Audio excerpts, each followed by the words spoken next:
అందరికీ నమస్కారం. Welcome to T-SAT live session. విద్యార్థులు సరైన ఆత్మవిశ్వాసము, సమయపాలన మరియు ఖచ్చితమైన నిర్ణయాలు, ఏదైనా సాధించాలనే పట్టుదల మిమ్మల్ని ఉన్నత వ్యక్తిగా తీర్చిదిద్దుతుంది. కానీ నేడు పోటీ ప్రపంచంలో చదువుల భయము, పరీక్షల భయము, ఏదైనా ఒత్తిడిని తట్టుకోలేకపోవటము, చిన్న చిన్న సమస్యల్ని పరిష్కరించుకోలేకపోవటము, విమర్శనాత్మకంగా లోతుగా దేని గురించైనా ఆలోచించలేకపోవటము, ఇలాంటి సమస్యలతో చాలామంది విద్యార్థులు భయపడుతున్నారు. ఈరోజు మన topic stress management, critical thinking, problem solving. ఈ అంశం గురించి మనము ఈరోజు తెలుసుకోబోతున్నాము. తెలంగాణ విద్యాశాఖ ఆధ్వర్యంలో టీసాట్ ద్వారా విద్యార్థులకి విషయ నైపుణ్యం గురించి లైవ్ సెషన్స్ మరియు అడాలసెంట్ సేఫ్టీ అండ్ ఎంపవర్మెంట్ గురించి లైవ్ సెషన్స్ మరియు వాల్యూ ఎడ్యుకేషన్కి సంబంధించి లైవ్ సెషన్స్ని నిర్వహించుకుంటున్నాం. ఈరోజు వాల్యూ ఎడ్యుకేషన్లో భాగంగా stress management, problem solving, critical thinking ఈ అంశం గురించి మనకు ఆ విషయంలో నిపుణులైనటువంటి వారు ఇక్కడ మన స్టూడియోలో ఉన్నారు. వారు మనకి ఈ విషయం గురించి సవివరంగా తెలియజేస్తారు. ఇక్కడ టీసాట్ స్టూడియో నందు కళ్యాణి రెడ్డి మేడం గారు డిఎస్సి నుంచి కోఆర్డినేటర్ ఉన్నారు. తర్వాత డాక్టర్ ఫణికాంత్ గారు psychiatrist, professor, Nagar Kurnool medical college. తర్వాత జవహర్ లాల్ నెహ్రూ గారు ఇక్కడ సైకాలజిస్ట్, టెలిమానస్కు సంబంధించి ఇక్కడ నిపుణులు ఉన్నారు. తర్వాత శారదా మేడం జిహెచ్ఎం గారు ఇక్కడ స్టూడియో నందు ఉన్నారు. వీరు మనకి ఈరోజు stress management, problem solving, critical thinking అనే అంశం గురించి చర్చిస్తారు. సార్ చెప్పండి జవహర్ లాల్ నెహ్రూ గారు, అసలు ఒత్తిడి అంటే ఏంటి, పిల్లలకి అసలు స్ట్రెస్ అంటే ఏంటి, దీన్ని అసలు మనం ఎందుకు మేనేజ్ చేసుకోవాలి? మనిషి తన జీవితంలో దినచర్యగా చేసుకునేటువంటి పనులు సామాన్యంగా చేయగలుగుతాడు. కానీ ఎప్పుడైతే తన మీద తనకి ఒక అపనమ్మకం ఏర్పడుతుందో, తను సంపూర్ణంగా తన పని నిర్వహించలేకపోతే దాన్ని మనం స్ట్రెస్ అని చెప్తాం.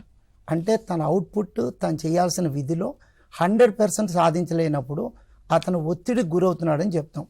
అతనికి ఆ నైపుణ్యం ఉంది, కానీ అతని ఆలోచన సరళి వల్ల లేదా తను జీవిస్తున్న జీవన విధానం వల్ల ఈ పని నేను చేయలేనేమో అనే ఒక సందిగ్ధంలో రావడం వల్ల తన నైపుణ్యాన్ని బయట ప్రదర్శించలేక కొంచెం సతమతమవుతూ నిర్ణయాత్మకంగా జీవితాన్ని కొనసాగించలేకపోతే అతన్ని మనం స్ట్రెస్లో ఉన్నారు అని చెప్తాం. ఓకే సార్, చూశారు కదా, అంటే మనం ఎలా స్ట్రెస్కి గురవుతాము అనే విషయాన్ని సార్ వివరించారు. సార్ ఫణికాంతరావు గారు, పిల్లలు అసలు ఏ ఏరియాస్లో, అంటే అడాలసెంట్లో పిల్లలు కౌమార దశలో చాలా రకమైన ఒత్తిళ్లకు గురి అవుతుంటారు. మేజర్గా పిల్లలు ఏ అంశాల్లో ఎక్కువ ఒత్తిడికి గురవుతారు, వాటి గురించి డీటెయిల్గా పిల్లలకి తెలియజేయాలి. ఫస్ట్ ఆఫ్ ఆల్ మనం స్ట్రెస్ అనగానే నెగటివ్ సెన్స్లో తీసుకుంటాము. Stress is not always negative. So there are 2 types of stress. So we call it as eustress and distress. So eustress is good stress, so which is helpful to for the growth of the person. I mean he can face the challenges, that is necessary to boost his performance. Whereas distress is definitely bad stress, where Jawaharlal Nehru గారు చెప్పినట్టుగా వాళ్ళు వాళ్ళ నైపుణ్యాన్ని ప్రదర్శించలేకపోవడము, ఆ స్ట్రెస్కి గురైనప్పుడు that is distress. So దానివల్ల వాళ్ళు performance తగ్గిపోవడము ఇవన్నీ జరుగుతాయి. సో ఎస్పెషలీ అడాలసెంట్స్ తీసుకుంటే మనము అడాలసెంట్ ఏజ్ గ్రూప్లో చాలా ఏరియాస్లో, అంటే there are actually complex web of stressors. We call it as stressors rather than stress. So they face lot of which impacts their mental health and well being. So చాలా వరకు వాళ్ళకి competitive వరల్డ్లో academic pressure అనేది ఉంటుంది. And రిలేషన్షిప్స్లో especially ఫ్యామిలీలో కానివ్వండి, ఏమైనా conflicts ఉన్నా, లేకపోతే రిలేషన్షిప్లో ట్రస్ట్ ఇష్యూస్ ఉన్నా, రొమాంటిక్ రిలేషన్షిప్స్ ఉన్నా, సో అక్కడ కూడా వాళ్ళు ప్రెషర్ ఫీల్ అవుతారు. సో ఎస్పెషలీ వాళ్ళు అపియరెన్స్ విషయంలో, సో సెల్ఫ్ ఇమేజ్, సో ఇలాంటి విషయాల్లో కూడా వాళ్ళకి ప్రెషర్ ఉంటుంది. And they are the vulnerable group and they are growing. So ఇండిపెండెంట్గా గ్రో అయ్యే స్టేజ్లో, ఆ ట్రాన్సిషన్ ఫేజ్లో వాళ్ళు ఫేస్ చేసే ఛాలెంజెస్ కానివ్వండి, సో నావిగేట్ చేయడంలో కూడా కొంచెం ఇబ్బంది కలుగుతుంది. సో ఇవన్నీ these are all pressure areas where the adolescent age group will face difficulties. At the same time there is a lot of stigma in the society. So mental health stigma. So ఒకవేళ వాళ్ళకి ఏమైనా issues ఉన్నా కూడా, ఒకవేళ ఏమైనా help తీసుకుందాం అనుకున్నా కూడా స్టిగ్మా వల్ల కూడా వాళ్ళు ప్రెషర్ ఫీల్ అవుతారు. So I mean existential crisis, concerns, existential concerns. Right now, global level lo, there is a lot of change, landscapes lo changes, war-like situation. So their future is at stake. So these are also the existential concerns which leads them to, which leads to stress in this adolescent age group. So these are the main areas: academic performance pressure, family relationships, romantic relationships, especially during the adolescent phase. There will be love failure, so they have to come out of that and face the reality. So, and the global concerns right now going across the world. So these are the main areas where we have to focus to bring them out of the stress. చూశారు కదా విద్యార్థులు, అంటే మన అకాడమిక్స్లోనే కాకుండా మన చుట్టూ మీరు భావోద్వేగాలు నియంత్రించుకోవటంలో, రకరకాల వాతావరణంలో ఎలాంటి స్ట్రెస్ని గురవుతారు అనేది సార్ చెప్పారు కదా. శారదా మేడం, మీరు చెప్పండి, స్కూల్లో పిల్లలు, మీరు మీ అనుభవంలో పిల్లలు ఎలాంటి ఒత్తిడిని అనుభవిస్తున్నారు, వాళ్ళ గురించి కొన్ని విషయాలు ఏవైనా మీరు మాతో పంచుకోగలరు? ఇప్పుడు పణికర్ సార్ చెప్పినట్టు ఖచ్చితంగా స్కూల్ పరిధిలో ఎడ్యుకేషన్ అవుట్పుట్ కోసం వస్తారు కాబట్టి వాళ్ళకి ఆ పర్ఫార్మెన్స్ అనేది ఒక పెద్ద స్ట్రెస్సే ఉంటుంది. చిన్న చిన్న టెస్టుల గురించి తీసుకొని ఫైనల్గా రాసే 10th class SSC board exams వరకు ఉంటుంది. ఇప్పుడు ఉన్న అది ఒక ఫస్ట్ స్ట్రెస్ ఉంటుంది. సెకండ్ స్ట్రెస్ ఏంటంటే ఈ అడాలసెంట్ అనేది మొత్తం చైల్డ్హుడ్ని వదలలేరు, అడల్ట్హుడ్ యొక్క మెచ్యూరిటీ కూడా రాదు. అదొక ట్రాన్సిషన్ ఫేజ్ అయినందువల్ల వాళ్ళకి చాలా యొక్క డౌట్స్ ఏమి వస్తుంటే వాళ్ళ ఐడెంటిటీ క్రైసిస్ ఒకటి ఉంటుంది. తర్వాత సెల్ఫ్ ఎస్టీమ్ ఇష్యూస్ వస్తాయి. దానివల్లనే రిలేషన్షిప్లో పేరెంట్స్తో సరిగ్గా మాట్లాడకపోవడం, ఎక్కువ ఫ్రెండ్స్తో ఎక్కువ వాళ్ళు చర్చించడము. ఆ తర్వాత ఏంటంటే సార్ అన్నట్టుగా వాళ్ళకి హార్మోనల్ చేంజెస్ వల్ల ఆపోజిట్ సెక్స్ మీద ఒక ఇంట్రెస్ట్ రావడం వల్ల అది ప్రేమను, ఇన్ఫాక్చుయేషను, అట్రాక్షను వాళ్ళకి తెలియక ఒక సందిగ్ధ పరిస్థితిలో అదే రియాలిటీ అనుకొని వాళ్ళు భ్రమకి గురవుతుంటారు. దానివల్ల వాళ్ళ యొక్క స్టడీ అవుట్పుట్ ప్రాబ్లం అవుతుంది. తర్వాత అకాడమిక్గా రిలేషన్షిప్లో కూడా ఉంటుంది. ఈ విధంగా అవుతున్నప్పుడు ఎక్కువ వాళ్ళు ట్రస్టెడ్ వాళ్ళతో మాట్లాడకుండా పీర్ వాళ్ళతోనే మాట్లాడినందువల్ల కొన్నిసార్లు ఏంటంటే రాంగ్ హ్యాబిట్స్కి కూడా రిస్కీ బిహేవియర్కి వెళ్ళే అవకాశాలు ఉంటాయి. అది చాలా యొక్క ప్రమాదకరమైన పరిస్థితి. కాబట్టి చదువు అనేది ఒకటి ఇంపార్టెంటే, కాంపిటేటివ్ ఎగ్జామ్స్ ఉన్నాయి. ఇంకా సార్ అన్నట్టుగా ఫ్యూచరిస్టిక్గా ఈ ఆర్టిఫిషియల్ ఇంటెలిజెన్స్ వచ్చేసింది, ఇంతమందికి జాబ్ లేదు, నా ఫ్యూచర్ ఏముంటుంది, నేను కష్టపడి చదివినా నాకేమన్నా ఒక అంటే మెరిట్ ఉన్నా కానీ నాకు ఏ విధమైన జాబ్స్ వస్తాయి, నా ఫ్యూచర్ ఎలా ఉంటుంది, నేను బాగా ఉండగలనా అన్న ఒక ఇది ఉంటుంది. తర్వాత ఇంకోటి ఏంటంటే ఇప్పుడు ఈ ప్రపంచం గ్లోబలైజేషన్ వల్ల డిజిటల్గా కూడా అయ్యేపాటికి వాళ్ళకి చాలా ప్రలోభాలు, ఒక డిస్ట్రాక్షన్స్ ఎక్కువ అవుతున్నాయి. దానివల్ల కూడా వాళ్ళకి ఒక రిస్క్ ఎక్కువైంది. చదువులో కానీ వాళ్ళ వ్యవహారంలో కూడా కొన్ని మార్పులు వచ్చాయి. సో వాళ్ళ బిహేవియర్ అండ్ యాటిట్యూడ్స్లో కూడా ఒక విధమైన మార్పు వల్ల కూడా వాళ్ళకి స్ట్రెస్ అనేది గురి అవుతుంటారని నేను చూశాను.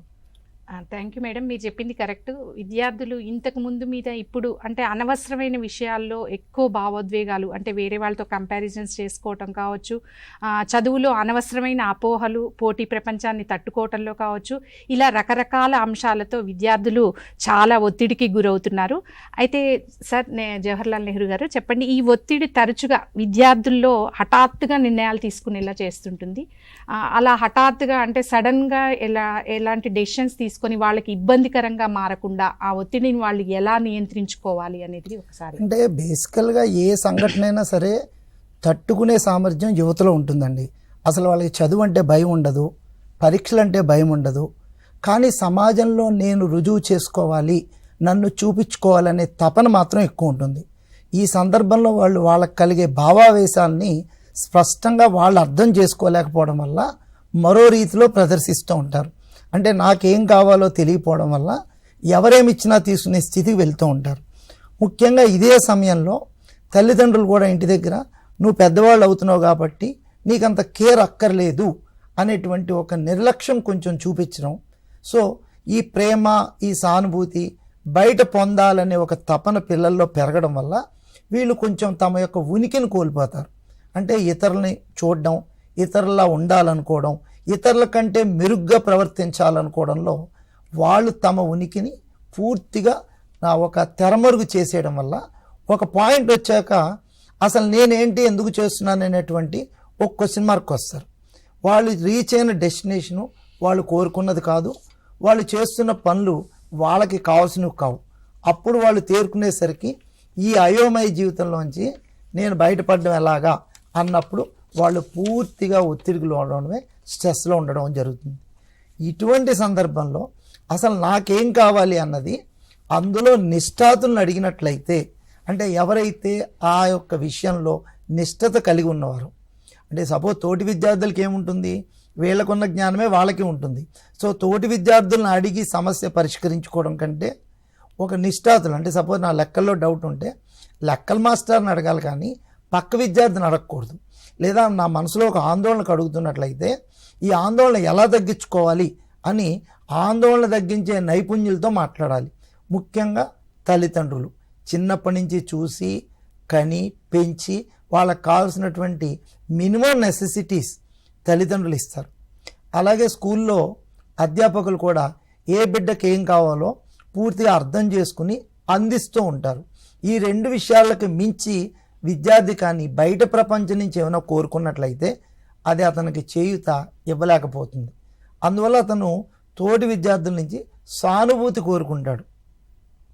సానుభూతి అంటే సింపతి, దానివల్ల సమస్య తీరదు. సహానుభూతి కావాలి, అంటే ఎంపతి, తనని తాను తెలుసుకుని తన శక్తి సామర్థ్యాలు తను ఎలా ప్రదర్శించాలో ఇచ్చేటువంటి నైపుణ్యం ఉన్నటువంటి చేయూత అది ఓన్లీ నిష్ఠాతులే ఇస్తారు. నిష్ఠాతుల నుంచి ఆ విద్యార్థి అది పొందినప్పుడు ఆ యొక్క సమస్యని పరిష్కరించుకునేటువంటి మనోధైర్యం ఆ విద్యార్థికి ఆటోమేటిక్గా వచ్చేస్తుంది. సో తనకు చదువు తెలుసు, ఓ పరీక్ష ప్రతి సంవత్సరం పరీక్షలు రాస్తూనే ఉంటారు. యూజువల్గా ఒక ఫైనల్ పరీక్షకు వచ్చేసరికి ఆన్ అండ్ యావరేజ్ ఒక 12 నుంచి 14 పరీక్షలు రాస్తారు. సపోజ్ 10th క్లాస్ విద్యార్థి 10th క్లాస్కి వచ్చేసరికి 6వ క్లాస్ నుంచి 10వ క్లాస్ లోపల మినిమం టు మినిమం ఒక 40 పరీక్షలు రాసి ఉంటాడు.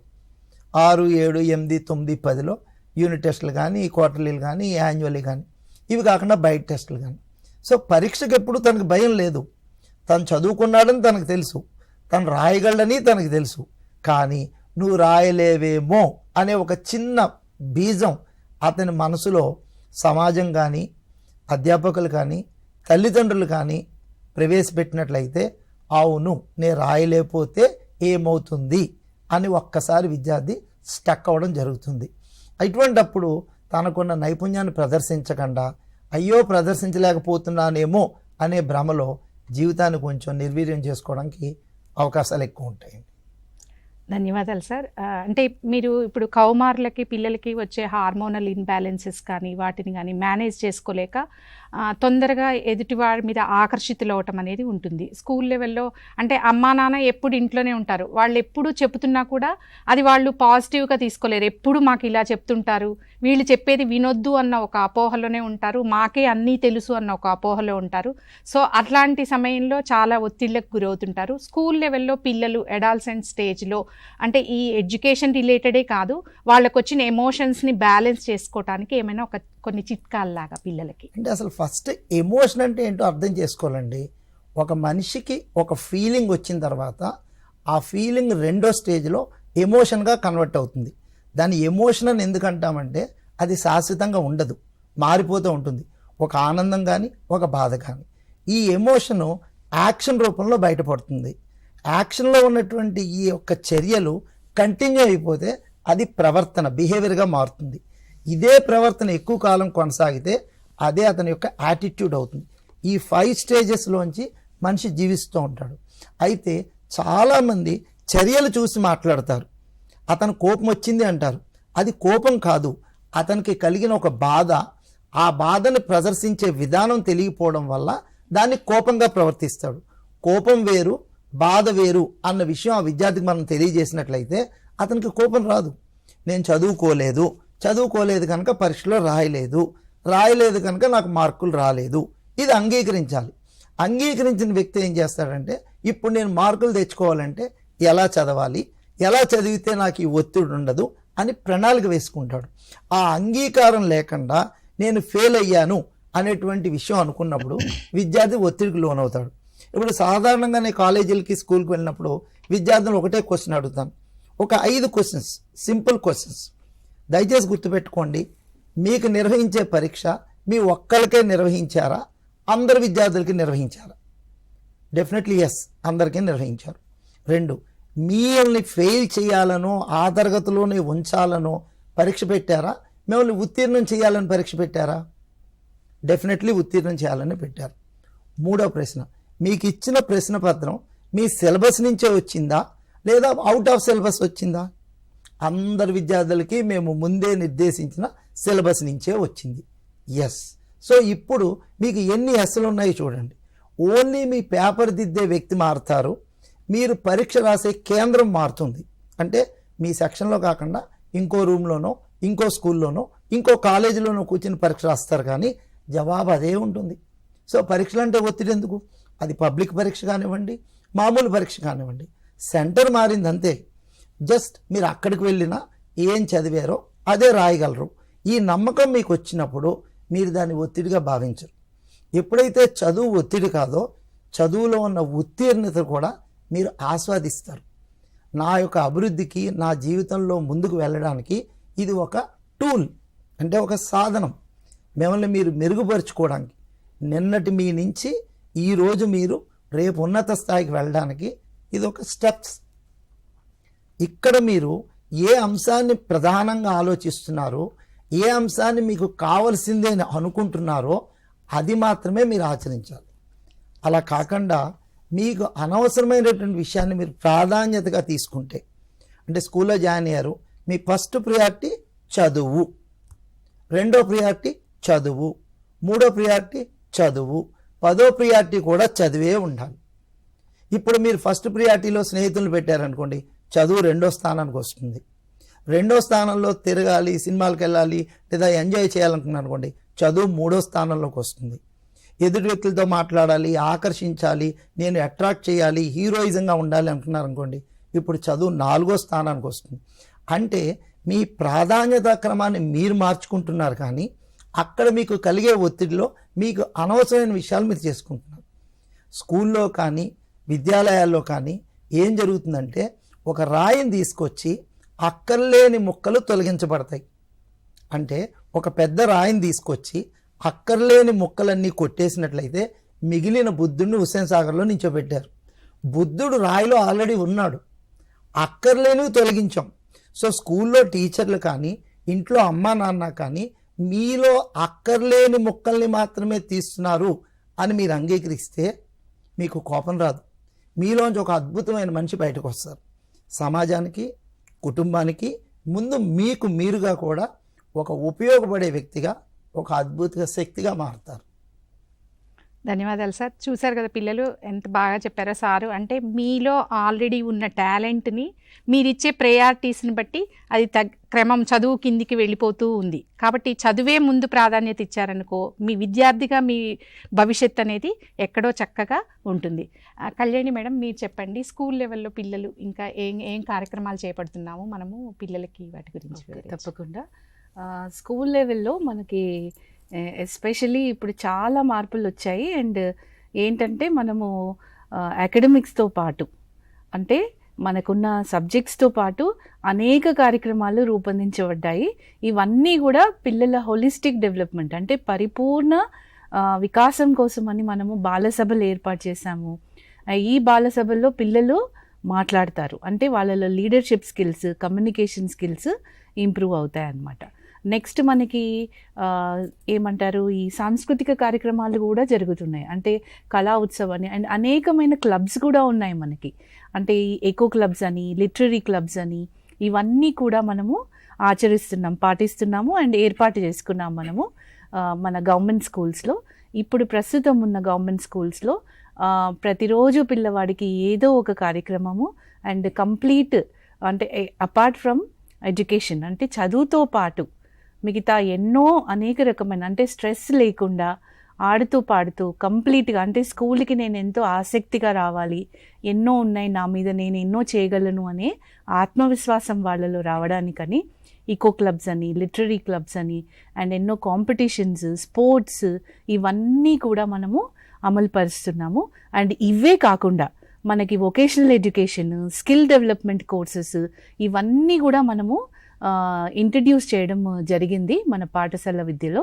వీటితోటి ఏంటంటే పిల్లవాడు లేదా అమ్మాయి కానీ అబ్బాయి కానీ ఒకవేళ నాకు ఈ సబ్జెక్ట్లో సరిగా మార్కులు రాలేదు లేదా నేను చేయలేకపోతున్నాను అంటే వాళ్ళు వాళ్ళ భవిష్యత్తు గురించి వాళ్ళు ఆందోళన చెందాల్సిన పని లేదు. ఎందుకంటే వాళ్ళకి వొకేషనల్ కోర్సెస్, చాలా వొకేషనల్ కోర్సెస్ మనము స్కూల్స్లో పెట్టడం జరిగింది. ఎస్పెషల్లీ కస్తూర్బా విద్యాలయాల్లో కానివ్వండి, లేకపోతే 11th and 12th క్లాసెస్ ఉన్న అన్ని స్కూల్స్లో. అదే కాకుండా మనకి ఈవెన్ 9th 10th క్లాసెస్ ఉన్న వాటిలో కూడా మనకి రీటైల్ అని ఇలా ఎన్నో vocational courses, skill based courses, knowledge based courses and even AI coding, ఇవన్నీ అంటే ప్రస్తుతం ఉన్న టెక్నాలజీకి కూడా వాళ్ళు అనుసంధానం అయ్యేటట్టు ఇవన్నీ కూడా పెట్టడం జరిగింది. దీనివల్ల ఏంటంటే వాడికి కొంచెం మనోల్లాసం కలగడము, అట్లాగే ఓన్లీ ఆ క్లాస్ రూమ్ 4 గోడల్లోనే కూర్చొని చదువుకునేటట్టు కాకుండా బయట స్కూల్ ఆవరణలో కూడా తను ప్రశాంతంగా తనకు నచ్చిన పని చేసుకుని తన హాబీస్ని కూడా ఇంప్రూవ్ చేసుకునే అవకాశాన్ని మన పాఠశాల విద్య కల్పిస్తుందండి వాళ్ళకి. Thank you madam. చూశారు కదా విద్యార్థులు, అంటే చదువు ఒక్కటే కాదు, ఆల్రౌండ్ డెవలప్మెంట్ కోసం మన పాఠశాలలో ఎన్ని కార్యక్రమాలు ఉన్నాయి, వాటన్నిటినీ ఉపయోగించుకుంటూ మనం ఒత్తిడి అనేది లేకుండా మన సమగ్ర అభివృద్ధి కోసం మీరందరూ కృషి చేయాలి. సార్ ఫణి సార్ చెప్పండి, ప్రాబ్లమ్ సాల్వింగ్, అసలు ప్రాబ్లమ్ సాల్వింగ్ అంటే ఏంటి, అది విద్యార్థులకు అసలు ఎందుకు అవసరం, ఈ దశ నుంచి ప్రాబ్లమ్ సాల్వింగ్ అనేది ఎందుకు ఉండాలి? యూజువల్గా స్ట్రెస్కి లోన్ అయినప్పుడు ఫ్లైట్ అండ్ ఫైట్ రియాక్షన్ అనేది ఉంటుందండి. సో అది అక్యూట్ స్ట్రెస్లో మనకి అంటే 3 స్టేజెస్లో, one is flight and fight, then stagnation, then exhaustion. So ఇది ఓవర్కమ్ అవ్వాలి అని అంటే యూజువల్గా ప్రాబ్లమ్ సాల్వింగ్ స్కిల్స్ ఉన్నప్పుడు మనం ఆ స్ట్రెస్ని అధిగమించవచ్చు. I mean critical thinking, so దాన్ని అనలైజ్ చేయడము, ఆ సిచ్యువేషన్ని అనలైజ్ చేయడం, సో సిచ్యువేషన్ అనలైజ్ చేసి మన రెస్పాన్సెస్ని ఆల్టర్ చేయడం. సో యూజువల్గా అలా చేసినప్పుడు ఏమవుతుంది అని అంటే they can overcome the stress and the behavioural responses also will change. So over a period of time they will know how to tackle. So these are problem solving skills which is developed by critical thinking. So one should have critical thinking so that he can analyze the situation, he can alter the behavior responses so that he will not be affected and will be having a positive mental health. విద్యార్థులు అంటే ఒక సమస్యని పరిష్కరించే విధానం మనకు తెలిస్తే, అంటే జీవితంలో రకరకాల సమస్యలు ఎదుర్కోవచ్చు ఏవైనా, అంటే ఒక విద్యార్థి దశ నుంచే మనం ఒక ప్రాబ్లమ్ని సొల్యూషన్ చేసేటప్పుడు మన మైండ్ అనేది అలా డెవలప్ అయితే జీవితంలో కూడా మనం చక్కగా ఎదగటానికి, వచ్చే సమస్యల్ని ఎదుర్కోవటానికి సన్నద్ధులుగా తయారవుతాము. దానిలో క్రిటికల్ థింకింగ్ అనే సార్ చెప్పారు కదా, చాలా రోల్ ప్లే చేస్తుంది. అంటే ఒక సమస్యను విమర్శనాత్మకంగా లోతుగా అధ్యయనం చేయటం అనేది చాలా ముఖ్యమైనది. ఇది మీరు విద్యార్థి దశ నుండే అలవాటు చేసుకోవాలి.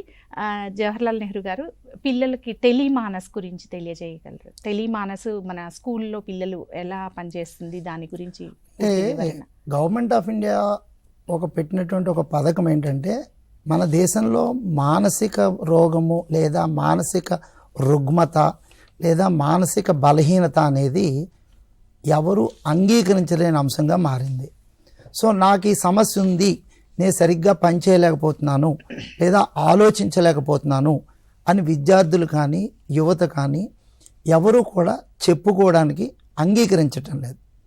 అసలు సమస్య ఏంటి, సమస్య ఎంతకాలం ఉంటుంది అనేది వాళ్ళు ఆలోచించటం. వాళ్ళు ఎక్కడికైనా వెళ్తే కుటుంబంలో కూడా మా అబ్బాయి సరిగ్గా ప్రవర్తించట్లేదు. నిజానికి మనిషి జీవితంలో తేడా వచ్చేది ప్రవర్తన వల్ల.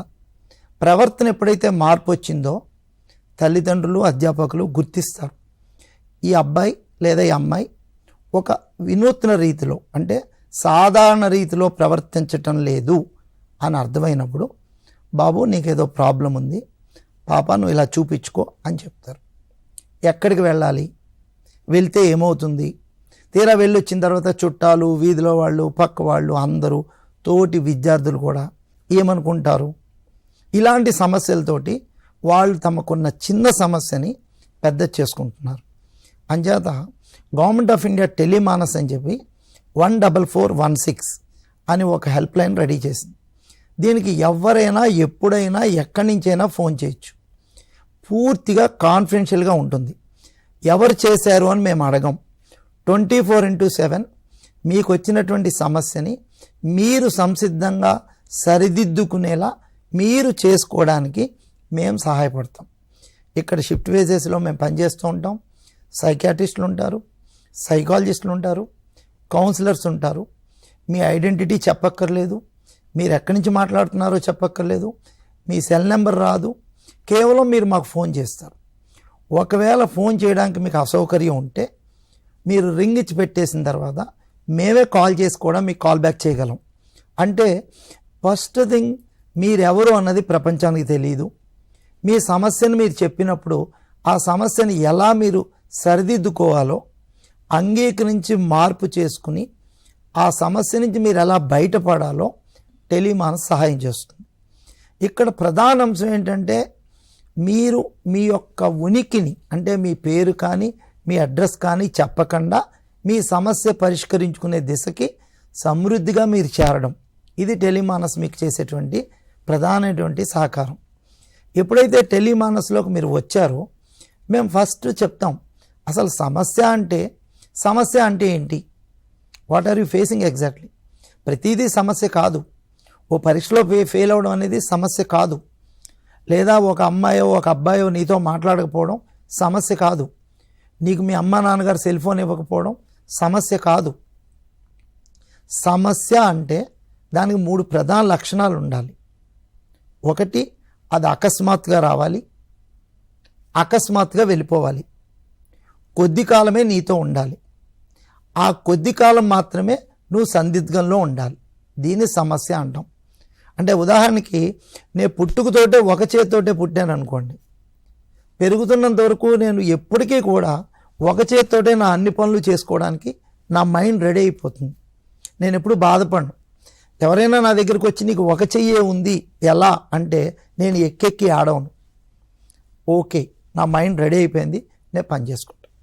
అలా కాకుండా ఇవాళ నేను హాస్పిటల్కి వస్తున్నప్పుడు సడన్గా నా ఎదుగుండా వెహికల్ వచ్చి నాకు హిట్ చేసి నా చేయి విరిగింది అనుకోండి, ఇది సమస్య. అంటే అకస్మాత్తుగా జరిగింది. ఒక 15 రోజులు వైద్యులు నాకు సిమెంట్ కట్టేసి ట్రీట్మెంట్ ఇచ్చి తగ్గించడానికి ప్రయత్నం చేస్తారు. 15 రోజుల తర్వాత మళ్ళీ నేను నార్మల్ అయిపోతాను. ఇప్పుడు సమస్య ఏంటి, ఈ 15 రోజులు నేను 2 చేతులతో చేసే పని ఒక చేత్తో ఎలా చేయాలి. నువ్వు చేయగలవు. ఆ సమయంలోనే నీకు మేము చేయూతనిస్తాం. తల్లిదండ్రుల తోడ్పాటు కానీ, అధ్యాపకులు కానీ, సమాజం కానీ నీకు అప్పుడు సహాయపడుతుంది. నీకు సైన్స్ వచ్చు, లెక్కలు వచ్చు, ఇంగ్లీష్ వచ్చు, హిందీ వచ్చు, సోషల్ అంటే భయం. ఆ ఒక్క సోషల్ని ఎలా దాటాలి ఇది అధ్యాపకులు చెప్తారు.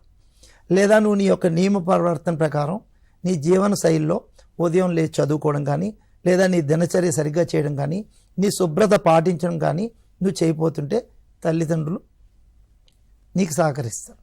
అంటే కొద్ది కాలం ఉండేటువంటి ఈ తాత్కాలిక సమస్య గురించి శాశ్వతమైన జీవితాన్ని పణంగా పెట్టకుండా తాత్కాలిక సమస్య నుంచి నువ్వు ఎలా బయటపడాలనే చేయూత ఇటు సమాజం, తల్లిదండ్రులు, అధ్యాపకులు ఇస్తున్నప్పుడు అక్కడ కూడా నువ్వు బహిర్గంగా వ్యక్తపరుచుకోలేకపోతే టెలిమానస్ నీకు సహాయపడుతుంది.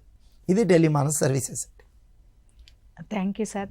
చూశారు కదా విద్యార్థులు, అంటే టెలిమానస్ మీకు ఏదైనా సమస్య వస్తే దాన్ని గోప్యంగా ఉంచుతూ ఆ సమస్య నుంచి పరిష్కారం అనేది టెలిమానస్ అందిస్తుంది. సార్ చెప్పారు కదా, మనం అసలు సమస్యని ఎలా గుర్తించాలి. సమస్య అంటే మీరు అనుకుంటున్నట్టు చిన్న చిన్న విషయాలు సమస్యలు కావు. నిజంగా మనకు సమస్య వచ్చినప్పుడు అది తాత్కాలికమే, దానికి పరిష్కారం ఉంటుంది, దాని నుంచి మనం తప్పకుండా బయటపడతాము అనే ఆలోచన విద్యార్థులకి ఉండాలి. శారదా మేడం, మీరు చెప్పండి, పిల్లలు విద్యార్థులు రైట్ డెసిషన్స్ తీసుకోవడంలో ఉపాధ్యాయులుగా పాత్ర ఏంటి అసలు? మనకి మామూలుగా అయితే ప్రాబ్లమ్ సాల్వింగ్ గురించి స్కూల్లో చెప్పే సబ్జెక్ట్స్ గురించి, ఇప్పుడు మ్యాథ్స్లో critical thinking, logical thinking, problem solving అనేది ఆ సబ్జెక్ట్లో చెప్పే ప్రాసెస్ ద్వారా వస్తుంది. మనం అది సబ్జెక్ట్లా చూస్తున్నాం కానీ దాని ప్రాసెస్ మర్చిపోతున్నాం. ఈవెన్ సైన్స్లో కూడా మనము రూట్ కాజ్ అనాలిసిస్ అంటారు. అంటే ఒక కారణం ఉంటేనే దాని యొక్క ఇంపాక్ట్ ఉంటుంది. కాజ్ అండ్ ఎఫెక్ట్ అంటాం మనం సైన్స్లో. ఇవన్నీ కూడా భౌతికంగా వాళ్ళు పిల్లలు నేర్చుకుంటారు. మామూలుగా చెప్పాలంటే ఒక ప్రాబ్లం అంటే సార్ అన్నట్టుగా అసలు ఏంటి దాన్ని ఐడెంటిఫై చేయాలి, ఫస్ట్ రికగ్నైజ్ చేయాలి. దాంట్లో ఏమేమి ఉన్నాయి అంటే భాగాలు ఏంటన్నదే మనం క్రిటికల్ థింకింగ్ అంటాం. దాని తర్వాత ఐడెంటిఫై చేశాక నువ్వు ఏం సాధించావు అనుకున్నావు, ఆ ప్రాబ్లం ఉంది, ఆ ప్రాబ్లమ్ని సాల్వ్ చేయాలంటే నువ్వు ఏం చేయాలి, దాన్ని అనలైజ్ చేసుకోవాలి. క్లియర్గా ఏమన్నా మీకు వచ్చిన వాటిలో డౌట్స్ ఉంటాయి, వాళ్ళని ఎవరైనా ఎక్స్పర్ట్స్ అన్నట్టు ఇందాక చెప్పారు సార్, ఏదైనా సమస్య వచ్చినప్పుడు ఎక్స్పర్ట్స్తో మాట్లాడి, తల్లిదండ్రులు, టీచర్లు, లేకపోతే సమాజంలో ఎవరైతే ఎక్స్పర్ట్స్ అంటారో వాళ్ళతో మాట్లాడాలి. తర్వాత అంటే దానికి ఆ సమస్యకి కారణం అది చదువు విషయమే అవ్వచ్చు, సంబంధాల విషయమే అయి ఉండొచ్చు, పీర్ ప్రెషర్ అయి ఉండొచ్చు. దానికి గల మనం మామూలుగా మేనేజ్మెంట్ టెక్నిక్లో 5 Whys అంటాం. లేటుగా వచ్చా అంటే ఎందుకు వచ్చావు, లేటుగా లేసంటే రాత్రంతా సినిమాలు చూసారా, యాప్లో చూసుకుంటున్నారా, లేకపోతే అది తగ్గించవచ్చు. లేదా కాకపోతే ఏంటి, నీకేమైనా ఆందోళన ఉందా, ఎగ్జామ్ ఆందోళన ఉందా, దానికి మనం ప్రతి ఒక్క కారణానికి మనం అనలైజ్ చేసినప్పుడు దానికి ఒక పరిష్కారం కూడా దొరుకుతుంది. అలా మనం రూట్ కాజ్కి వెళ్ళి చేసినట్టు అవుతుంది. తర్వాత వచ్చిన ఒక సమస్యని మనం సాల్వ్ చేసుకోవడానికి రకరకాల దారులు ఉంటాయి. దాంట్లో మీరు కరెక్ట్గా మీకు ఏది రిస్క్గా కాకుండా సేఫ్గా ఉండేది, మీరు మీకున్న నైపుణ్యాల బట్టి మీరు అంటే సాధించగలిగిన దాని గురించి మనం ఆ దారినే మనము చూస్ చేసుకోవాలి. నెక్స్ట్ తర్వాత ఈ ప్రోస్ అండ్ కాన్స్ అంటే ఇలా చేస్తే ఏమవుతుంది, అలా చేస్తే ఏమవుతుంది, ఈచ్ ఆల్టర్నేటివ్కి ప్రాక్టికల్గా మనకి ఎలా చేయగలుగుతాం మనం చూసుకొని మన సేఫ్టీకి తీసుకొని దాన్ని బట్టి మనం చేయాలి. ఫర్ ఎగ్జాంపుల్ నేను ఒక ఎగ్జామ్లో ఫెయిల్ అయితే ఆ ఎగ్జామ్ పాస్ అవడానికి ఫస్ట్ చూడాలి. దాంట్లో 10 on 10 GP రావాలని మనం ప్లాన్ చేసుకోకూడదు. వాట్ ఈస్ పాసిబుల్ అనేది కూడా మనం చూసుకోవాలి. నెక్స్ట్ తర్వాత మోస్ట్ అప్రోప్రియేట్ సొల్యూషన్ చూసుకోవాలి. దాంట్లో మనకు తక్కువ సమయం కానీ తక్కువ శ్రమ కానీ పెట్టుకొని హైలీ ఎఫెక్టివ్ ఉన్నది ఏదో కూడా మనం చూసుకోవాలి. ఫర్ ఎగ్జాంపుల్ ఇప్పుడు నేను లాంగ్వేజ్లో రాదు, ఇందాక చెప్పారు సోషల్ అనేది కొంతమందికి భయం ఉంటుందంటే సోషల్ టీచర్కి వెళ్ళి మినిమం పాస్ మార్కులు ఎట్లా తెచ్చుకోవాలి, మ్యాప్ డ్రాయింగ్ అనో లేకపోతే బ్లాంక్స్ చిన్న చిన్న విషయాలతో వాళ్ళు చేసుకోవచ్చు. అది హైలీ ఎఫెక్టివ్ ఉంటుంది. కాబట్టి అలా చూస్ చేసుకుంటే ఖచ్చితంగా వాళ్ళకి సొల్యూషన్ వస్తుంది. సో ఈ అన్నిటిలో కూడా క్రిటికల్ థింకింగ్లో వాళ్ళకి ఏమేమి ఆ సమస్యకి ఏమేమి యాంగిల్స్ ఉన్నాయో లేక ఏం పర్స్పెక్టివ్ ఉన్నాయో కనుక్కోవాలి. తర్వాత ఏదైతే అనలైజ్ చేసుకొని రూట్ కాజ్ అనాలిసిస్ చేసుకొని ఏదైతే కరెక్ట్గా మనం ఆ పాత్ర తీసుకుంటే మనకి ఎఫెక్టివ్గా మనం ఆ సమస్యని ఎదుర్కోగలుగుతామో, దాన్ని నివృత్తి చేసుకోగలుగుతామో అన్నది తెలుసుకుంటే క్రిటికల్ థింకింగ్ అండ్ ప్రాబ్లమ్ సాల్వింగ్కి ప్రాపర్ డెసిషన్ మేకింగ్ కూడా వస్తుంది అనమాట. ఇప్పుడు ఒక ఫోన్ కాల్ ఉంది మేడం, చూద్దాం. Hello hello hello hello madam, చెప్పండి. ఎక్కడి నుంచి సార్? Madam good morning. మేము కరీంనగర్ నుంచి. కరీంనగర్ నుంచి. చెప్పండి సార్. PGMS మోడల్ స్కూల్ చిగురు మామిడి అండి. Okay sir. Madam this is one of the best programme at this point of time madam. Need of the hour అని చెప్పొచ్చు. పిల్లలకు ఇన్ని ప్రోగ్రామ్స్ చేస్తున్నాం కదా, అందులో ఇలాంటి ప్రోగ్రామ్ కూడా చాలా మంచిది మేడం. పిల్లలు కూడా చూస్తున్నారు, they are enjoying and they are understanding few problems. But few of our students simple question I return the pan for the answer. or రెండు క్వశ్చన్స్ ఉన్నాయి. ఓకే సార్, చెప్పండి సార్, అడగండి క్వశ్చన్స్. ఫస్ట్ పిల్లలు అడుగుతారు. Yes. ఒకటి you say your name and Good morning, ma'am. Good morning అమ్మా, చెప్పమ్మా. My name is Aishwarya from PGMS. Aishwarya చెప్పమ్మా. How can we handle our examination stress, ma'am? ఇప్పటిదాకా సార్స్ చెప్తుంటే చూసావు కదా, సో సార్ మళ్ళీ ఒకసారి పిల్లలకట how can you handle exam. బంగారు తల్లి, నీకు పరీక్ష కొత్త కాదమ్మా. పరీక్షలో జనాలకి ఎలా రుజువు చెయ్యాలి నువ్వు చేసే ప్రయత్నమే నీకు ఒత్తిడి.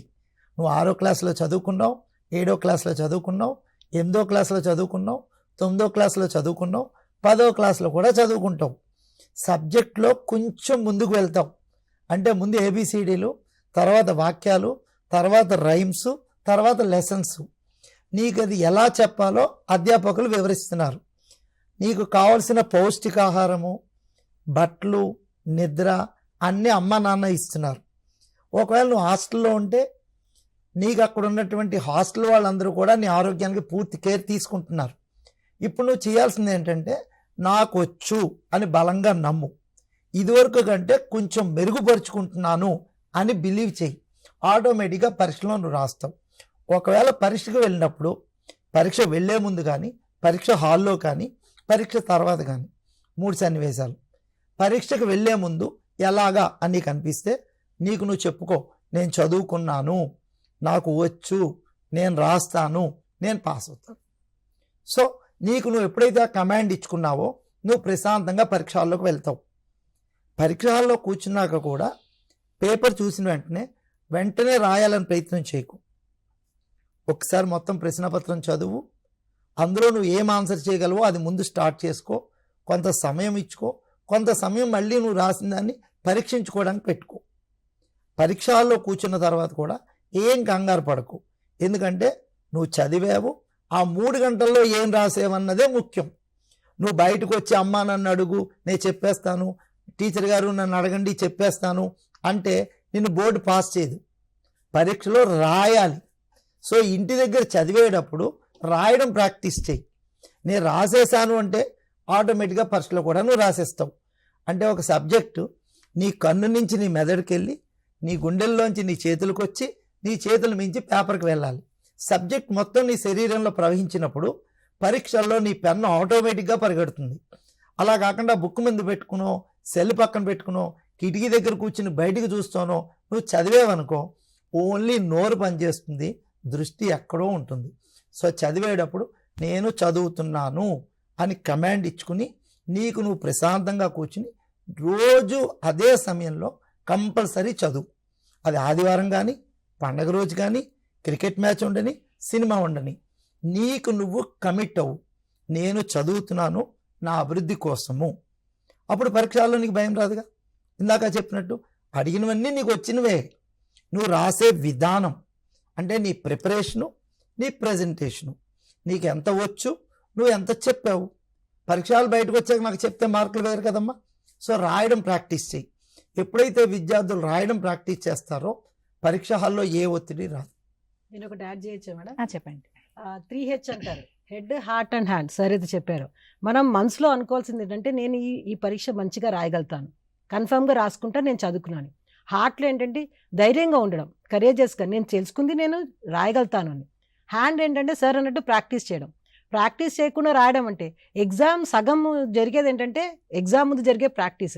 ఆ ప్రాక్టీస్ జరగకుండా అలాగే డైరెక్ట్ ఎగ్జామ్ వస్తే మనం ఏం చేయలేం కదా.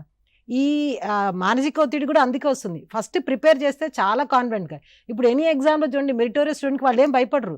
వాళ్ళు ఏదున్నా సార్ అన్నట్టు, పండగ ఉన్నా ఎగ్జామ్ ఉన్నా ఏదున్నా ఖచ్చితంగా ఒక ప్రాక్టికల్ ఒక టైం మేనేజ్మెంట్ వేసుకొని చేస్తారు. అది చేసినట్టయితే ఖచ్చితంగా వాళ్ళు చేయగలుగుతారు. కాబట్టి హెడ్లో ఏంటంటే కన్ఫర్మ్గా నేను చేయగలను, హార్ట్లో ఏంటి నేను చదువుకుంది నేను రాయగలను, చేస్తే ఏంటి నేను ప్రాక్టీస్ చేస్తే అక్కడ పెడతాను అనుకుంటుంది. ఇంకొక సమస్య ఏంటంటే పిల్లలు మొత్తం ఎక్కువ పోర్షన్ చదివేస్తారు, మొత్తం పోర్షన్ అడగరు. అక్కడ ఆ క్వశ్చన్కి సంబంధించి ఆన్సర్ రాయాలి. అందులో మాకు అకాడమిక్ స్టాండర్డ్స్ అని ఉంటాయి, ఏ విధంగా ప్రశ్న వేస్తే అదే. ఇప్పుడు డిస్క్రిప్టివ్ క్వశ్చన్కి కంపారిటివ్ రాయకూడదు మనం. అది ఒక్కొక్కసారి పిల్లలు ఏం చేస్తారంటే వాళ్ళు బాగా నేర్చుకునే పాటికి షార్ట్ ఆన్సర్ వచ్చే 2 మార్కులకే ఒక 4 పేజీలు రాస్తారు. సో టైం మేనేజ్మెంట్, క్వశ్చన్కి సంబంధించి ఎంత రాయాలి, ఎలా రాయాలని ప్రాక్టీస్ కూడా చేయాలి. సో ఎలాగో రివిజన్ టెస్ట్లను అన్నీ పెడతారు. అది చేసినప్పుడు వాళ్ళు ఎగ్జామ్కి ఆ టైంలో అంత రాయగలం, ఆ స్కిల్ వాళ్ళు నేర్చుకోవాలి. చేసినట్టయితే వాళ్ళకి ఏదేమైనా ఎగ్జామ్లో మటుకు ఏ సమస్య రాదు. సార్ చెప్పిన రూల్స్ కూడా ఫాలో చేస్తే మరి మంచిది. విన్నారు కదా. అంటే ముందు ప్రిపరేషన్ అనేది మనం మేడం చెప్పినట్టు 3H రూల్స్ కూడా పాటిస్తూ మనం ఎగ్జామ్ స్ట్రెస్ అనేది మీరు తగ్గించుకోవాలి. సరే, ఇప్పుడు పిల్లల మీద పేరెంట్స్ ఎక్స్పెక్టేషన్స్ కూడా, అంటే వాళ్ళు అకాడమిక్లో ఎక్కువ హై అవ్వాలని పేరెంట్స్ ఎక్స్పెక్టేషన్స్ ఫుల్ఫిల్ చేయలేక కూడా పిల్లలు చాలా స్ట్రెస్ అవుతుంటారు. సో తల్లిదండ్రులకు కూడా ఏదైనా ఒక సలహా, అంటే పిల్లల నుంచి ఎలా ఆశించాలి, ఎలా మేనేజ్ చేసుకోవాలి వాటిని? తల్లిదండ్రులు ముఖ్యంగా ఒకటి గుర్తుపెట్టుకోండి, భగవంతుడు మీకు ఒక బంగారు బిడ్డనిచ్చాడు. ప్రతి బిడ్డ వజ్రమే. ఆ వజ్రాన్ని ఎలా చెక్కాలో మీకు తెలియపోతే అది రాయి అయిపోతుంది. సో మీ ఇంట్లో వచ్చిన వజ్రాన్ని మీ వజ్రంగా అంగీకరించండి. మీ చుట్టాలకో, మీ తమ్ముడికో, మీ బంధువులకో పుట్టిన రాయితోటి పోల్చకండి. మీ ఇంట్లో గులాబీ చెట్టు ఉంటే గులాబీ పూలే పూస్తాయి, మీ పక్కింట్లో మల్లెపూల చెట్టు ఉంటే మల్లెపూలు పూస్తాయి, ఆ పక్కింట్లో బంతిపూలు ఉంటే బంతిపూలు పూస్తాయి. బంతిపూలు మల్లెపూతో పోల్చం కదా. మీ మామిడికాయని తీసుకెళ్ళి పక్కింట్లో జామ చెట్టుతో పోల్చం కదా. మీ బిడ్డని ఎవరితోటి పోల్చకండి. ఎప్పుడూ నువ్వు చేయలేవు అనకండి. వాళ్ళ గతం గురించి మాట్లాడకండి. ప్రతి నిమిషం వాళ్ళు మాట్లాడాలనుకున్నప్పుడు ముఖ్యంగా యవ్వన దశలో ఉన్న పిల్లలకి చెప్పడం ఇష్టం. మీరు వినండి, పూర్తిగా వినండి. మీకు ఖాళీ అయినప్పుడు కాదు, వాళ్ళకి కావాల్సినప్పుడు వినండి. అంటే మీ జీవితంలో కొంత సమయం మీ పిల్లలతోటి మీరు వినడానికే కేటాయించండి. వాళ్ళు ఏమైనా చెప్పనివ్వండి, తప్పు రైట్ అంటూ ఏదీ లేదు. అంగీకరిస్తే ఒప్పు, అంగీకరించకపోతే తప్పు. మీరు రాసుకున్న జీవన విధానంలో మీ కాన్స్టిట్యూషన్లో అది తప్పై ఉండొచ్చు, కానీ ఇప్పుడు జనరేషన్కి అది ఒప్పై ఉండొచ్చు. సో మీరు అంగీకరించి మమేకమై ఉన్నప్పుడు, అంటే ద మోర్ యు కనెక్ట్, ఎంత కనెక్ట్ అయి ఉంటారో అప్పుడే అంత ఈజీగా కరెక్ట్ చేయగలుగుతారు. మీరు దూరం పెట్టినట్లయితే వాళ్ళని కరెక్ట్ చేయలేరు. ఇందాక మేడం చెప్పినట్టు ఒక సబ్జెక్ట్ మీద ఆసక్తి ఎప్పుడు ఏర్పడుతుందంటే ఆ సబ్జెక్ట్ టీచర్ మీద ఉన్న ఆసక్తి.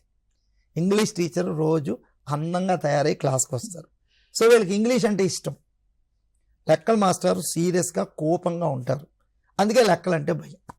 ఇక్కడ వీళ్ళకి లెక్కలు ఇంగ్లీష్ అని నేను చెప్పటం లేదు, అధ్యాపకుల మీద విద్యార్థులకు ఏర్పడ్డవంటి అభిప్రాయమే వాళ్ళని వెనకంజ వేయడానికి, భయపడడానికి దారితీస్తుంది.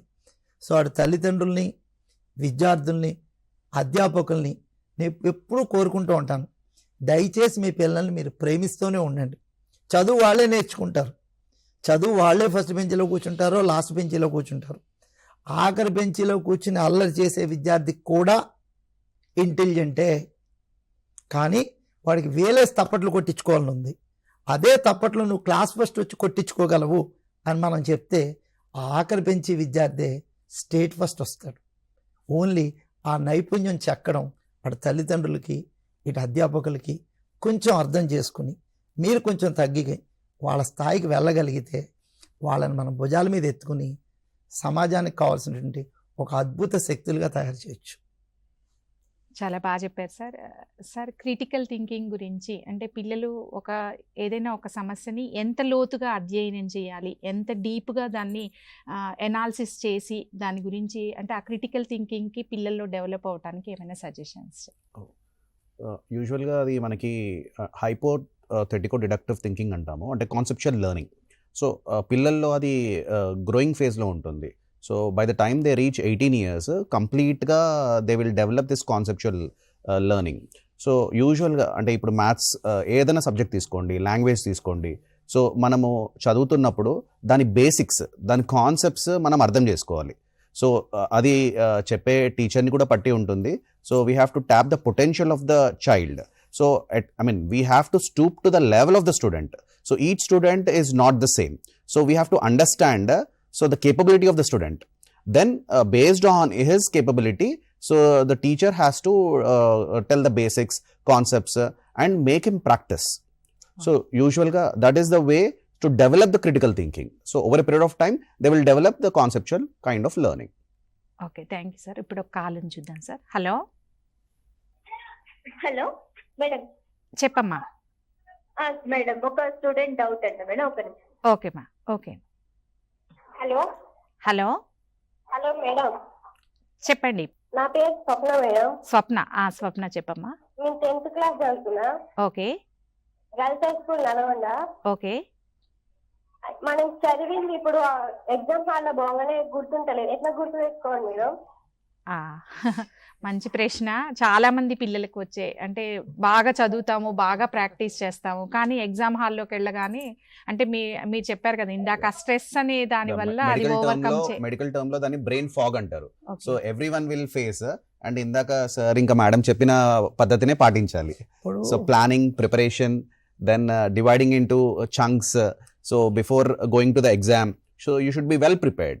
సో నీకు గుర్తుండట్లేదు అన్న ఒక తల్లి, గుర్తుండడానికి ఆపోజిట్ గుర్తుండకలేకపోవడం, గుర్తుండడానికి ఆపోజిట్ మర్చిపోవడం కాదు, మర్చిపోవడానికి ఆపోజిట్ మర్చిపోలేకపోవడం. ఇప్పుడు చెప్పు, రోజు నువ్వు మీ ఇంటికే వెళ్తావా? రోజు నీ బెంచీలోనే కూర్చుంటావా? రోజు నువ్వు అందంగా తయారై స్కూల్కి వస్తావా? ఇవేనా మర్చిపోతావా? నీకు కావాలి అనుకున్నవే నీకు గుర్తుంటాయి. ఇందాక నీ ప్రాధాన్యతలో ఇది నాకు గుర్తుండాలి, ఇది నాకు ఎంత అవసరము అనుకున్నవి. భగవంతుడు ఇచ్చినటువంటి గొప్ప ఆస్తి జ్ఞాపక శక్తి, మేధాశక్తి. ఈ మేధాశక్తిలో నీకు కావాల్సింది నువ్వు పెట్టుకోవాలి. సపోజ్ ఇక్కడ 10 కేజీలు పడుతుంది అనుకో, 3 కేజీలు ఆల్రెడీ సినిమా పెట్టుకున్నావు అనుకో, 7 కేజీలే పాఠాలు పడతాయి. అదే 10 కేజీలు ఖాళీగా పెట్టుకుని పాఠాలు పెట్టుకున్నావు అనుకో, 10 కేజీలు ఉంటాయి కదా. సో నీకున్న మేధాశక్తిని నీకు కావాల్సిన రీతిగా నువ్వు ఎలా ఉపయోగిస్తావో అదే గుర్తుపెట్టుకోవడం. మీ అమ్మగారి పేరేంటమ్మా? వాళ్ళు చెప్తారు వెంటనే. మరి నువ్వు చదువుకున్న పుస్తకాల్లో ఎప్పుడు కూడా ఎక్కడా కూడా మీ అమ్మగారి పేరు మీద ఒక పాఠం లేదు కదా, లేదు. నువ్వు ఎప్పుడు 100 సార్లు మా అమ్మ పేరు ఇది, మా అమ్మ పేరు ఇది అని ఇంపోజిషన్ రాయలేదు కదా, రాయలేదు. మీ టీచర్ ఎప్పుడైనా బ్లాక్ బోర్డు మీద మీ అమ్మగారి పేరు ఇది అని 100 సార్లు ఇంపోజిషన్ చేశారా? చేయలేదు. నువ్వు చదవలేదు, నువ్వు రాయలేదు, కానీ అర్ధరాత్రి నేను నిద్ర లేపి అమ్మ మీ అమ్మగారి పేరేంటి అంటే టక్కని చెప్తావు. ఇది మేధాశక్తి. నీకు కావాల్సినవి నీ బ్రెయిన్లో ఉంటాయి. సో నీకు కావాలా వద్దా అని నువ్వు నిర్ణయించుకుంటే ప్రతిదీ నీకు ఎగ్జామ్లో గుర్తుకొస్తుంది. నువ్వు చదువుకునేటప్పుడు కానీ, నువ్వు ప్రిపేర్ అయ్యేటప్పుడు కానీ, ప్రజెంటేషన్కి వెళ్ళే ముందు నీ ప్రిపరేషన్ చాలా చాలా ముఖ్యం. ఇది నాకెందుకు, దీనివల్ల నేను సాధించేది ఏంటి. ప్రతి ఎగ్జామినేషన్లో నేషన్ అని ఉంటుంది. నువ్వు దేశానికి కావాల్సిన గొప్ప ఆస్తి అవడానికి ఇది ఒక అవకాశం. సో ఉపయోగించుకో. ఆటోమేటిక్గా చదువుతున్నప్పుడు గుర్తుండు, నీకు కావాల్సినవే నీకు గుర్తుంటాయి. మీ ఫ్రెండ్స్ పేర్లు గుర్తుంటాయి, అన్నీ గుర్తుంటాయి కదా, ఇది గుర్తుంటుంది. గుర్తుండడానికి గుర్తుండకపోవడానికి మాట్లాడు. గుర్తుండిపోవడానికి ఆపోజిట్ మర్చిపోవడం కాదు. ఓకేనా తల్లి? Can I add 2 points Yeah, on sir, the చెప్పండి. medical aspect and psychiatric aspect? So this is for all the students. And usually everyone will face this kind of situation before exam or in the examination hall. So first thing is perception about the exam. So don't think about the outcome. Okay, so it's a routine task. So it is a routine task, and మీకు అడిగిందే చదివిందే మీకు తెలిసిందే ఎగ్జామ్లో అడుగుతారు. So perception about exam that ఏదో అడుగుతారు, నేను రాయగలుగుతానా రాయలేనా అనే భావనతో వెళ్తారు.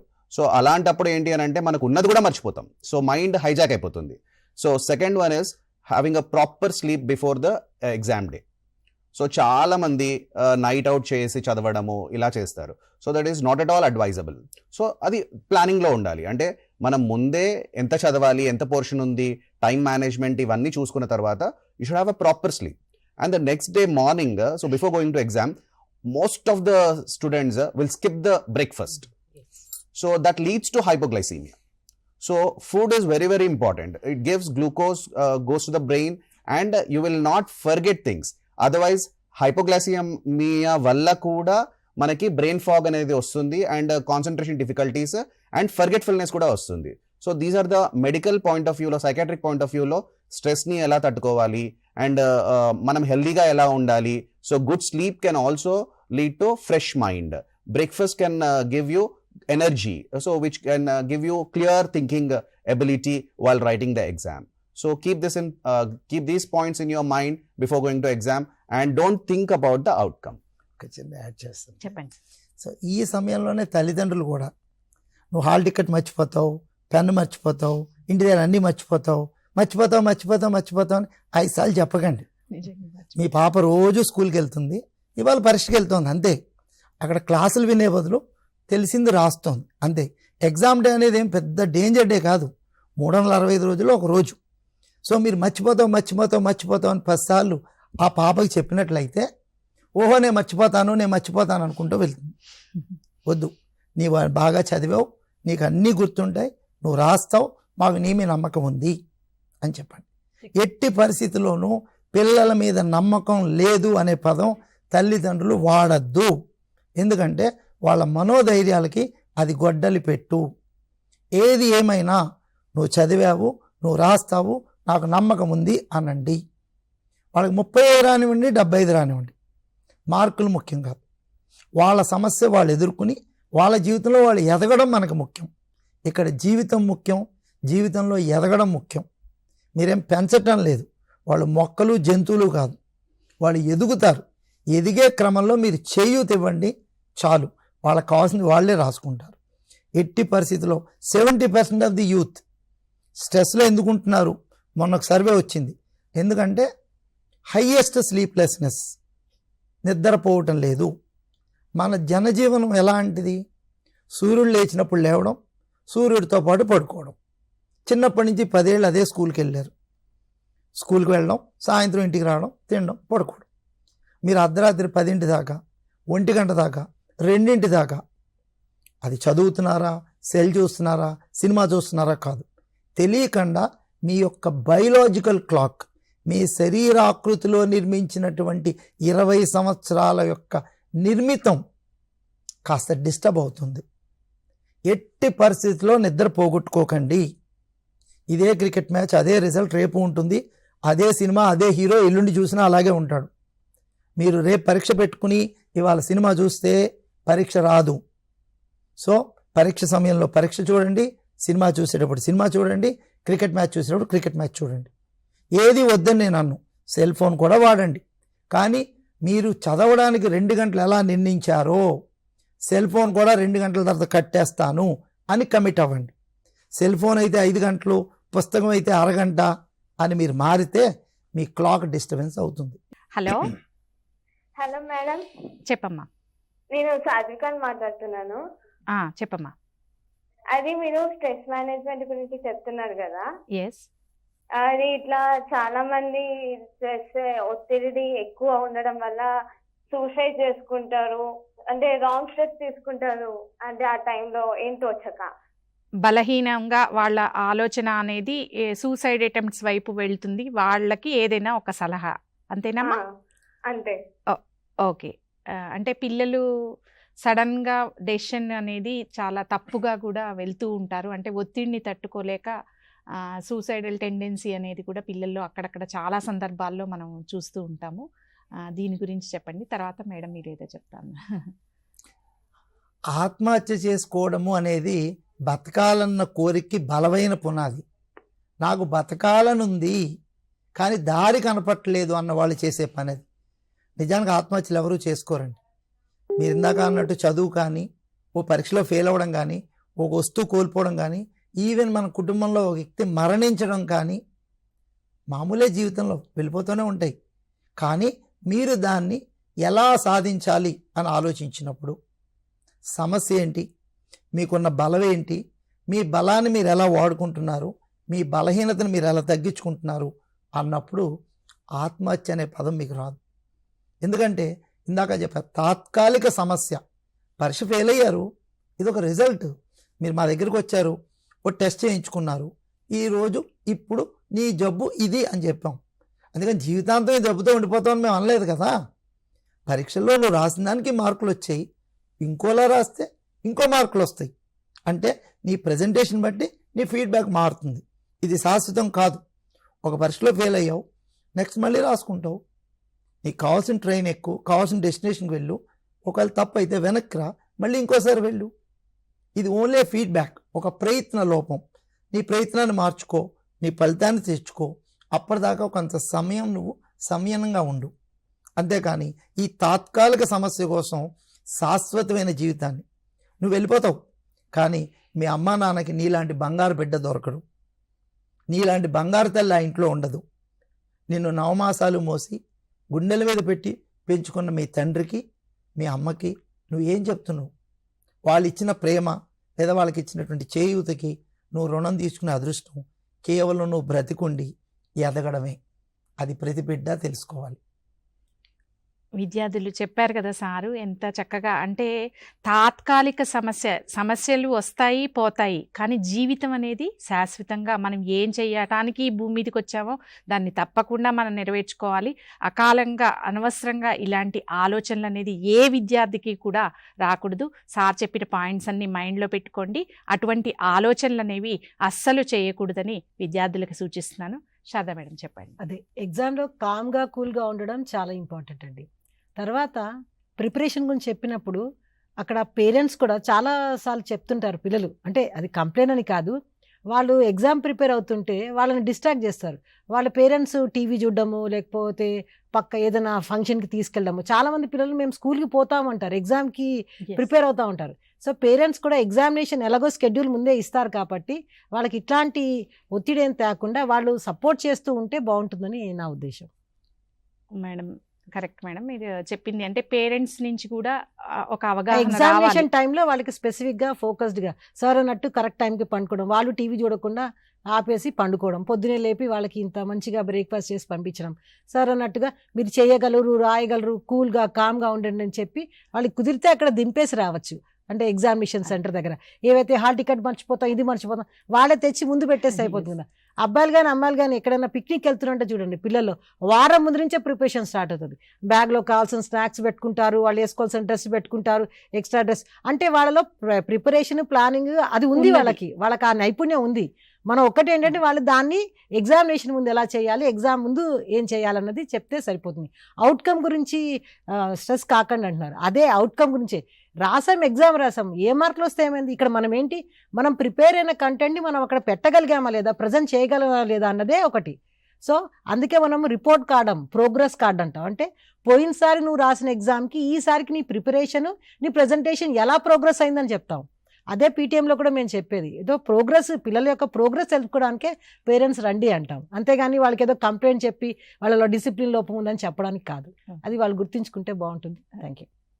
సరే, ఈ సందర్భంగా పిల్లలకి అంటే మనం చేసుకుంటున్న ఈ ప్రోగ్రామ్ అనేది పిల్లల స్ట్రెస్ తగ్గించడానికి వాటి గురించి అయితే మా టీచర్స్ అందరు కూడా చూస్తుంటారు కాబట్టి టీచర్స్కి కూడా చాలామంది దూరం వెళ్తుంటారు. చాలామంది లేడీ టీచర్స్ కావచ్చు, జెంట్స్ కావచ్చు, family responsibility at the same time స్కూల్ని మేనేజ్ చేసుకోవటంలో, పిల్లల్ని వాళ్ళకి విద్యను అందించటంలో వాళ్ళు ఫేస్ చేసే స్ట్రెస్లను తట్టుకోవడానికి మా టీచర్స్కి కూడా ఏదైనా ఒక సలహా, హౌ టు మేనేజ్ స్ట్రెస్ అనేది. ఈరోజు ఇక్కడ too many things to manage అనమాట, అలా ఎలా మేనేజ్ చేసుకోవాలి ఒక సలహా చెప్పాలి. ఈరోజు ఇక్కడ నేను కూర్చున్నానంటే దానికి ప్రధాన కారణం నాకు చదువు చెప్పిన అధ్యాపకులు. వాళ్ళు ఇచ్చినటువంటి విద్యే ఈరోజు నన్ను ఇక్కడ కూర్చోబెట్టింది. మీరు ప్రతి విద్యార్థిని కూడా ఒక ఆణిముత్యంగా చేయగలరు, కానీ ఈ క్రమంలో మీరు మిమ్మల్ని మర్చిపోకండి. మీరు మీ యొక్క జీవితాన్ని వెచ్చించి కష్టపడి ఇష్టపడి వచ్చిన వృత్తిది. కానీ స్కూల్లోనే మీరు టీచర్, ఇంటి దగ్గర అమ్మగా ఉండండి, నాన్నగా ఉండండి. మీ యొక్క ఒరిజినల్ పొజిషన్స్ మర్చిపోకండి, ప్రశాంతంగా ఉండండి. ఎందుకంటే భగవద్గీతలో చెప్పిన, బైబిల్లో చెప్పిన, ఖురాన్లో చెప్పిన ఒకటే చెప్తారు, you can't give what you don't have. నీ దగ్గర లేని నువ్వు ప్రపంచానికి ఇవ్వలేవు. సో మీ దగ్గర సహనం, ప్రేమ, ఓర్పు బాగా ఉంచుకోండి. ఎట్టి పరిస్థితిలో కూడా మీ మనోభావాలు దెబ్బతినకుండా, మీరు మిమ్మల్ని కోల్పోకుండా, అసలు మీకు కలుగుతున్న భావాన్ని స్పష్టంగా మీరు అర్థం చేసుకుని, మీ కుటుంబ రిలేషన్స్ దెబ్బతినకుండా, మీ పిల్లలతో మీరు మమైకమై హాయిగా కుటుంబాన్ని మీరు కొనసాగించినట్లయితే ప్రశాంత వాతావరణంలో మీరు స్కూల్కి వస్తారు. మీకున్న పూర్తి విద్యని పిల్లలకు అందించగలుగుతారు. ఎందుకంటే ప్రశాంతంగా ఉన్నప్పుడే మీరు ప్రశాంతతని ఇస్తారు. మరిగే నీటిలో మొహాన్ని చూడలేం, నీరు ప్రశాంతంగా ఉన్నప్పుడే మీ మొహాన్ని మీరు చూసుకోగలుగుతారు. సో అధ్యాపకులుగా మీరు చేస్తున్నటువంటి పని చాలా గొప్పది. ఈరోజు ఇక్కడ కూర్చుని మేము అందరం కూడా ఒక అధ్యాపకుల ద్వారా చర్చించబడ్డ వాళ్ళమే, ఏ రంగంలో అయినా సరే. సో అధ్యాపకులుగా మీరు మాకు చాలా ముఖ్యం. ఒక విద్యార్థి ఇవాళ ఉంటారు, వెళ్ళిపోతారు, కానీ అనేక సంవత్సరాల అధ్యాపకులుగా అనేక వేల మందికి మీ యొక్క ప్రవర్తన ప్రభావం చూపిస్తుంది. మీరు ఒక స్కూల్లో 15 సంవత్సరాలు పనిచేస్తున్నప్పుడు మీ ప్రవర్తనలో ఉన్న ప్రతి లక్షణాన్ని బ్యాచ్కి 40 మంది చొప్పున 15 సంవత్సరాల్లో తక్రీబన్ ఎంత లేదన్నా కూడా ఒక 600 మంది విద్యార్థులు అనుకరిస్తారు. పిల్లలు చెప్పింది చేయరు, చూసింది చేస్తారు. సో అధ్యాపకులు కాస్త జాగ్రత్త వహించండి. మీరు తప్పుగా ఉన్నారని నేను అంటలేదు, కానీ మీ ప్రతి ప్రవర్తన కూడా పిల్లల మనోపలకం మీద మా టీచర్ ఇలాగే చెప్పింది అని బలమైన నమ్మకంతో ఆచరించడానికి అవకాశం ఉంది. కాబట్టి టీచర్సు, మాస్టర్సు దయచేసి కొంచెం మిమ్మల్ని మీరు కోల్పోకుండా పిల్లల అభివృద్ధికి దోహదం చేయండి. Thank you sir, thank you very much. చూశారు కదా విద్యార్థులు, ఈరోజు మన programme stress management, problem solving, critical thinking గురించి నిపుణులైన వారు సలహాలు, సూచనలు మీరంతా విని వాటిని తప్పకుండా పాటించి ఆత్మవిశ్వాసంతో చక్కటి వ్యక్తులుగా రూపుదిద్దాలని ఈరోజు వాల్యూ ఎడ్యుకేషన్లో ఈ ప్రోగ్రామ్ని మీకు అవసరమైన అంశాలన్నీ రాసుకొని వాటిని మీ నిజ జీవితంలో చక్కగా పాటిస్తారని తెలుసుకుంటూ ఈ చక్కటి సలహాలు, సూచనలు ఇచ్చినందుకు ఈ ప్యానెల్ అందరికీ ధన్యవాదాలు సార్.